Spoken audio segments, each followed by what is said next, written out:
Are we set to go? Looks like we're good. We're good. The Fitch-Rona EMS Commission meeting is called to order on April 22nd at 7:01. Can we do a Yep. roll call? Yep, I'll take care of that. Michelle was not able to join us tonight, so we'll take care of roll call. And so I've got from the town, I've got Terry Schnapp. Here. And yep, but we mentioned Mike has not been replaced yet. So the other, it would be Sue Lugenbuehl, who is not able, I don't see her. See Connie Hilla. Yes, here. See James Roberts. Here. Shannon Strassman. Here. See Kate Cronin. Present. Derek Johnson. And Greg Miller. And I am here as well. So it looks like we have quorum. Do you need representation from every township though? I believe it just is five of the nine members. Okay. Sure. And Terry is here from the town. So the town is represented. Yep, Yeah, the town's represented. Okay, so we have a quorum. Was there any public comment? I did not receive any. I can mention some of it when we get into the discussion of the MOU, some of the feedback I've gotten from Kyle. Okay, well, I move that we go to closed session pursuant to section 19.85 1B of Wisconsin statutes. We'll move to a closed session for the purpose of considering an employee's dismissal, demotion, or discipline, or considering an investigation of charges against the employee. Is there We are now in closed a session. motion? You made the motion. Is there a second? I'll second. Oh, I guess we got to make the motion. Yeah. Okay. Okay. Okay. All in favor? Aye. Bye. Aye. Any opposed? We are now in closed session.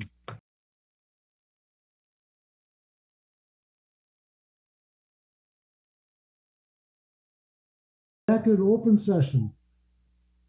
We'll have discussion and any possible action regarding the closed session. Is there any action? No. No. Okay. So we'll move on to the next item, which is discussion of possible action regarding an MOU between Fitch-Rona EMS and Local 311 about the donation of vacation and paid time off. Sure. So I sent this out so I can give it to you in a nutshell of essentially there are some leave of absences that are defined in the collective bargaining agreement: maternity leave, military leave, jury duty, FMLA. Every once in a while we fall into these kind of weird, as it talks about in here, that don't fall in any of those that are listed in the collective bargaining agreement. And essentially we call them administrative leave. It could be for, we have had them in the past. Usually they're 1 or 2 days. It could be like a disciplinary, and something that we need to investigate disciplinary action that we don't want the employee to continue to work, or some sort of training or medication error. There are times we put employees on administrative leave. Most of the time those are paid. Well, we just kind of got to make sure that ducks are back in a row and everybody's safe and everything is moving along correctly. But there are times where administrative leave needs to come up, where it is unpaid. So as it lists there, they tend to be unique and they're very case by case basis type situations. But what it could do is, depending on the situation, employees may or may not be allowed, and it is, I believe it's in the collective bargaining agreement or in our policy, to allow them to use their vacation time and paid time off and sick time, though they're on an unpaid leave through an administrative leave.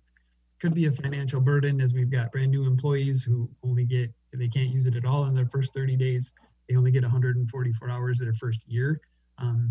Or employees who, we have employees go on maternity leave who use 3 or 4 months of their vacation time or paid time off because of maternity leave. So it could present a financial burden if they ended up on an unpaid leave, and they don't have that bank to keep them paid. So what the proposal is, and I put this together, is right? We want to make sure we take care of our employees. So allowing the opportunity to donate vacation time or paid time off to another employee on administrative leave. I did share this with Misty up in the city of Fitchburg, because the city of Fitchburg does not have a policy like this. I reached out to Mitch in Verona. The city of Verona does not have a policy like this. I will make sure that I share this with those municipalities, because my guess is this will become a potential bargaining tool in the future. The city of Madison does have a policy like this. It has nothing to do with, it's actually a policy outside of the police and fire unions. So it actually applies to the non-represented employees. So a lot of this, Sarah Olson from Fitchburg, great phenomenal resource, sent me Madison's policy. So a lot of this actually comes from what the city of Madison is doing. What I did was took vacation and paid time off. I did not include sick time in this MOU itself. It was a question from employees about why not to use sick time. I guess the approach I took is, I guess I feel when we're donating, again, this is my feel and the discussion is here. I'm more than happy to listen if anybody feels differently. My thought is that if you're truly donating time to help somebody out, vacation time and paid time is your time to help somebody out versus, to me, the sick time bank, which does have a financial impact to Fitch-Rona and does have a financial impact to the employee. But I want to take the approach, at least for vacation and paid time off only. So I'll let you kind of put that in your brain of that the potential to add they could donate sick time is in here as well. I like to stick with this. The option to donate is very clear in here. It is strictly voluntary. Employees are not required to at all. It's just out there as an opportunity. It could say Patrick is out of time and he's looking for a donation. We will create some sort of written, it says in here, over the next 5 days, please let me know if you want to give Patrick some time. The employee does have to use all of their own time first. So they do have to use all of their own vacation time, paid time off. And in here, I actually did include sick time. So they must use all of their own time off first before they can accept any donations. And the other option is the employee doesn't have to take donations. So if it was me, or I'll say it's Jeff, right? If Jeff is in a situation where he's about to run out of paid time, I will ask Jeff first, are you interested? If you are, I can open this up to the other employees to see if they're interested in donating time to you. You don't have to ask for it. You don't have to take it. What I'm trying to get away from is that peer pressure of, someday Jeff, you were hurting here a couple of years ago. Now I'm hurting as well. And, you want to give me some time. I'm trying to keep it as, I don't want to say as anonymous. It's not going to be anonymous, right? They all talk. But to try to avoid that peer pressure, if you really don't want that situation, then the employee doesn't have to take it. Limiting it to 24 hours up in 12-hour increments. So an employee could give 12 hours, they could give 24 hours, but I'm capping it at a 24 hours per. Essentially, I'm hoping that in case by case unique situations that this only happens once in a career, but it may not. It could happen more often. But one incident of donation per incidence of leave. Again, the reason I picked that is potentially 21 employees. It only applies to represented employees. So one employee would be affected. So 20 employees, if they all donated one day, that actually buys the employee another 10 shifts. There would be 24-hour shifts. It applies the employee 20 shifts. Which would actually give them another, I think we figured out, almost 10 weeks. So it's about 2.5 more months. If every employee gave one day, they would get another 2.5 months of paid time. I think that's pretty significant. If they've burned through their own time plus another 10 weeks of time, I would hope that the situation would be resolved by then, or that there's some other options to go to do something with. This, and I didn't put it in here. Which maybe I need to do after this. This would really only be in times where, so Fitch-Rona does offer income continuation. Fitch-Rona pays the premium for income continuation with a 6-month waiting period. So I would actually have to go back and look and see employees can buy shorter time. The minimum amount of time is 30 days. So say in my case, I would hope I would have a bank of 30 days. And after 30 days, most of the criteria or most of the situations we would come up, those employees would apply for income continuation, which is what they pay for. They pay insurance for anything less than that. But this, if there was an employee who truly stuck with the 6 months and didn't have 6 months of time, this would actually buy them some time to get up to that 6 months. One of the things, as long as they're using, and this is just like we normally would do every day, if I'm using my vacation time, my paid time off, or my sick time, I continue to accumulate benefits. So as long as I am being paid for my vacation time, I am earning sick time, I am earning my seniority. So they earn about, I think it's 5 point something hours every pay period. So as long as they're being paid, they're still accumulating that. So roughly about every 5 about every 5 pay periods, so about every 2.5 months, they would actually earn another sick day that they could use should they still be on leave. Just like we normally do. As long as you're being paid by Fitch-Rona, it's like you're an employee here, right? You pay your premiums come out. So that's another kind of component of that too, is if they're unpaid, there's some language in there that eventually that payment rolls over to paying after 90 days of unpaid leave. They actually have to pay their full health insurance premium, which is pretty significant. If you ever know what you actually would have to pay your health insurance premium, it's pretty significant without actually having a job. So same thing with the premiums. If they don't take it, if they wouldn't take this leave and go on unpaid, they actually are still responsible for their premium. So another kind of incentive to take this. So now you're not being paid, and I'm going to bill you out for $300 every 2 weeks because you got to start paying all your premiums. So they're entitled to those benefits as long as the employment continues. So what as well as I did, trying to come up with some other scenarios here is that should the employer return to work before all of the time is used, those hours will remain with the employee. The time is donated. So I guess I'm taking the approach of to have them get this far, they have nothing left, right? So if they come back to work and something catastrophic happens at home, they are sick. I don't want them to come to work when they're sick. So essentially, they will keep that bank with them. It was donated to them. It is theirs. Now, the next line actually addresses, exceeding that bank. But here's where I went a little bit back and forth. If the employee is voluntarily separated before exhausting the donated hours, those hours will be paid out, just like if they were the employees. To me, when I look at this, the other option was that it took two approaches. Those hours weren't theirs, right? They were donated to them, so we wouldn't pay them out because they were donated hours. But in reality, had any other employee left, we would have paid those hours out to any other employee. So now I guess we have an employee, right, who is given hours. The regular language says if they voluntary separation, if it turns out, right, this isn't working and I need to separate them, then they don't get paid out, just like the contract says. Otherwise, it sits in their bank. We would pay it out just like we would any employee who's separated with hours in that bank. I'll let you mull over that and see how you feel. It also, to me, encourages a little bit if an employee was kind of hesitant, right? Patrick's probably going to lose his job anyways. Why should I give my hours to Patrick when Fitch-Rona is just going to throw them away and nobody's going to get that benefit? So this actually would encourage employees to give to other employees to help them out, knowing that even if they were leaving, they would actually get some funds to help them to move on. Next paragraph says, if they return to work and they still have that bank of time, so Patrick's anniversary rate is January 3rd.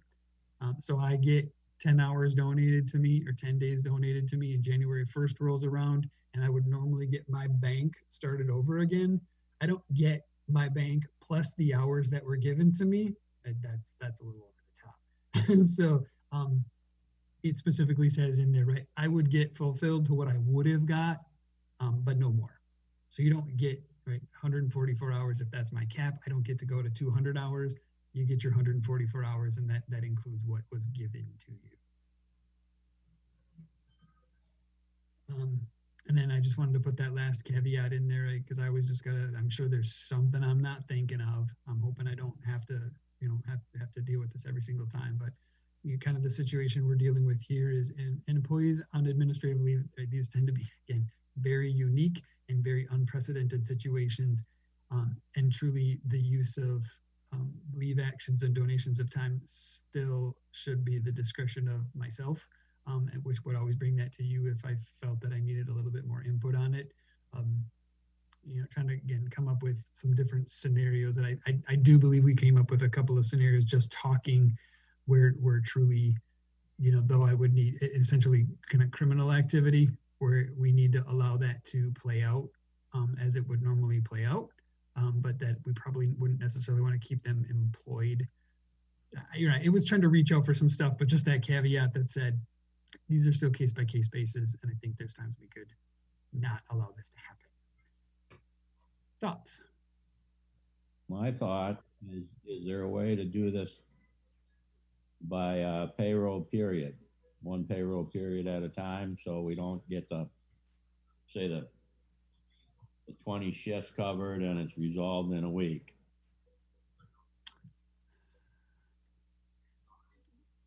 We could, other than every 2 weeks, I would be doing this again. One of the things, so Michelle worked for the state. She said they had this option there. What they did is when people turned in hours, essentially say myself and Jeff and Kyle, right? The three of us wanted to give hours to Michelle. So I give mine, here's 24 hours from me on Monday, 24 hours from Jeff on Tuesday, 24 hours on Kyle. That those were kept when you kind of gave them and what day and who gave them first, that were kept, for lack of a better term, put them on a card. And we find out that Sarah needed, sorry, we're giving to Sarah, and turns out she needs 2 days because we know she's not going to be able to come back. That Patrick gives his 24 hours and Jeff gives his 24 hours. Turns out on week 3, Sarah's able to come back, that they just use the hours in the order they were given. And then Michelle would actually get to keep her hours because Sarah didn't need them. She gets them back and then we're good. So then there truly never really is that bank. There's kind of the possibility of a bank. That is an option here as well. That makes sense. Yeah. Yeah, I think if the union could come up with a donation list and kind of take it as needed versus the employee getting the pot of gold and it's resolved in a week versus 10. Sure. And I think that protects the employees that are donating in good faith without really hurting them in the long run when they, Sure.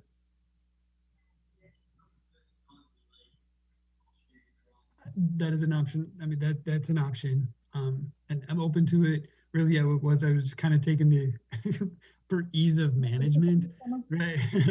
Taking that approach of, right, give me your numbers, here it's open for 5 days. Tell me if you want to do this or not. I get 7 of them. I deduct 7 over here. I put 7 over here, and the system manages itself. mm-hmm. That's the easiest way for me. This is another way to do it. It just takes a little bit more work, but it's not, right? That's my job.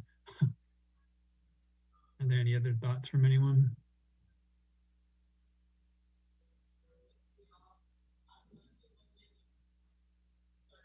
Well, how do you feel about changing it to JR's recommendation?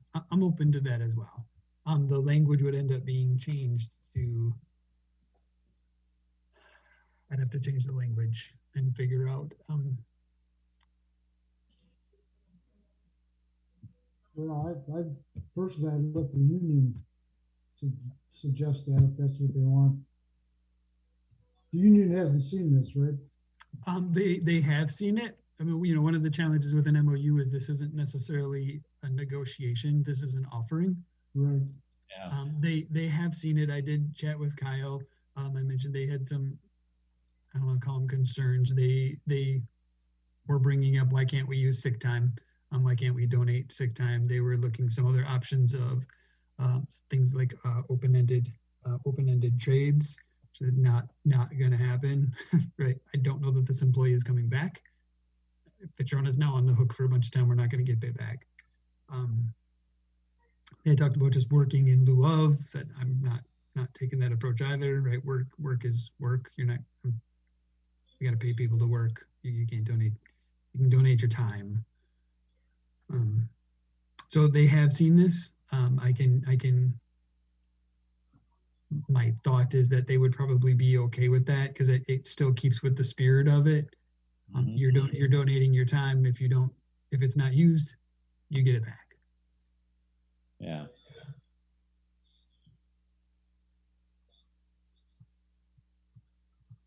Or is there anyone who prefers this?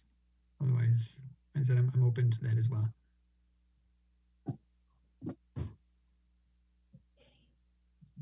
I'm okay with either option, but the issue around sick leave, I would prefer to definitely keep that out because with the Wisconsin retirement system, it may be different in terms of levels of participation, but sick leave can be banked to help you pay your health insurance when you retire.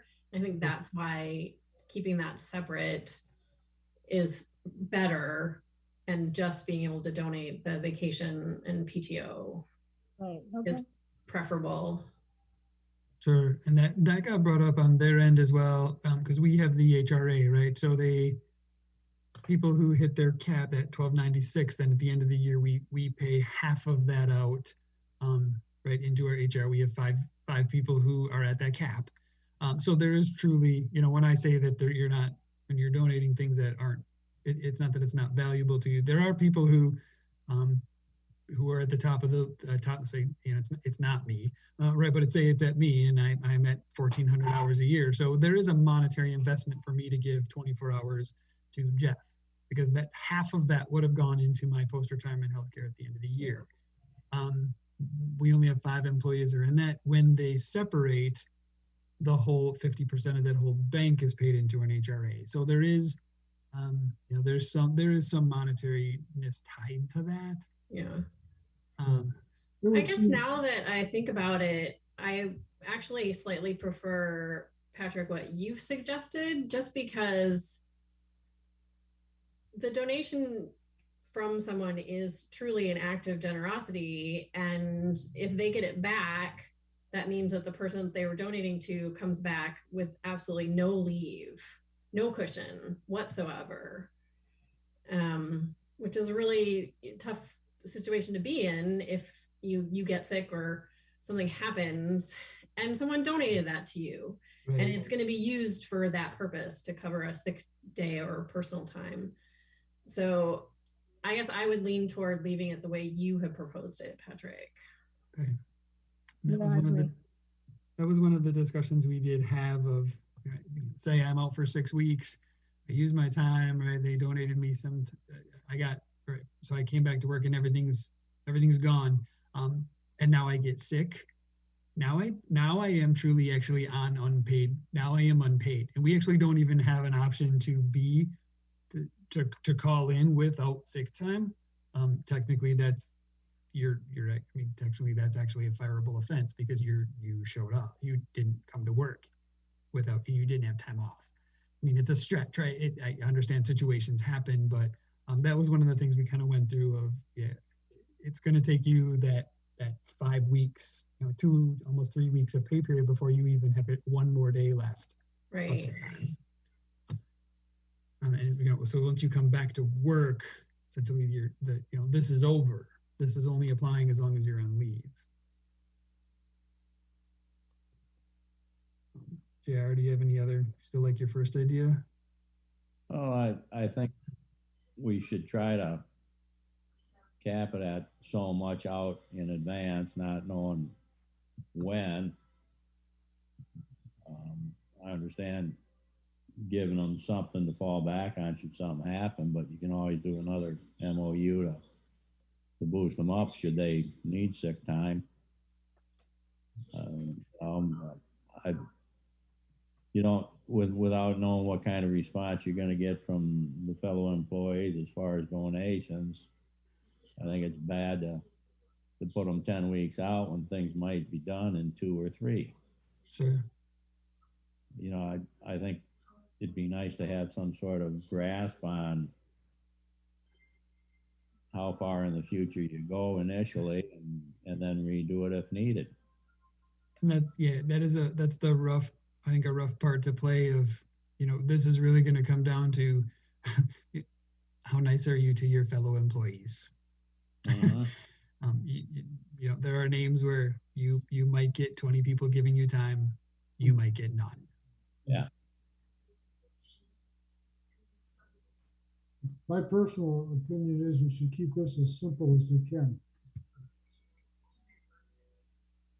Not complicated any more than it needs to be. It'd be kind of a nightmare administrating it otherwise. Well, and I do think this is, as you've said, Patrick, very rare and very unique. Mm-hmm. Right.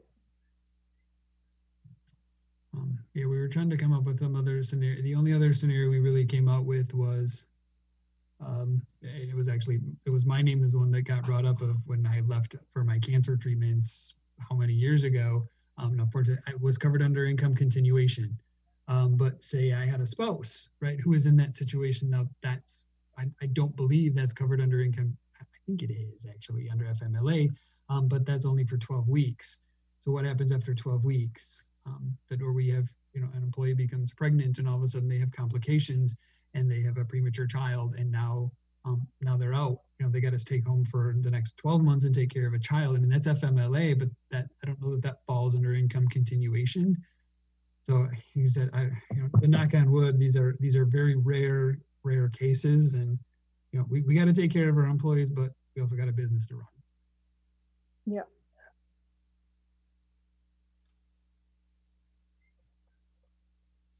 Any other discussions? No, I think I agree with your approach.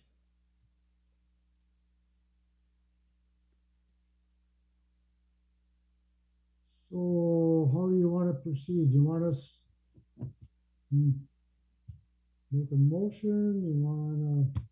So yeah, I guess that's what we need to do is what I'm getting the sense is the majority of the people like the way it is.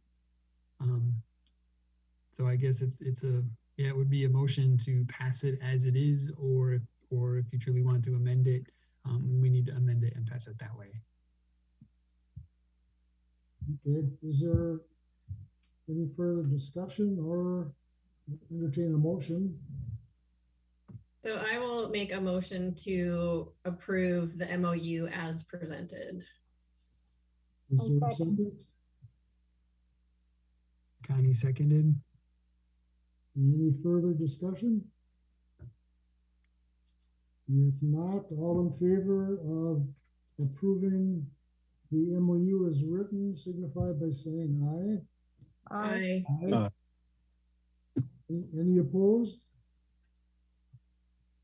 Hearing none, the MOU as presented by Patrick is approved. All right. So Terry, this will be another one. I will email this to you if you have the time to sign it and drop it off, and we'll get it routed. Yeah, oh, right. This one has proposal on it. Yeah, we could email it without proposal on it. Yeah, I will put a date on it, and we'll do that. I'll sign it and probably drop it off tomorrow if you can get it to me tomorrow sometime. Yep, I'll fire it off first thing in the morning. Okay. Any other business? If not, entertain a motion to adjourn.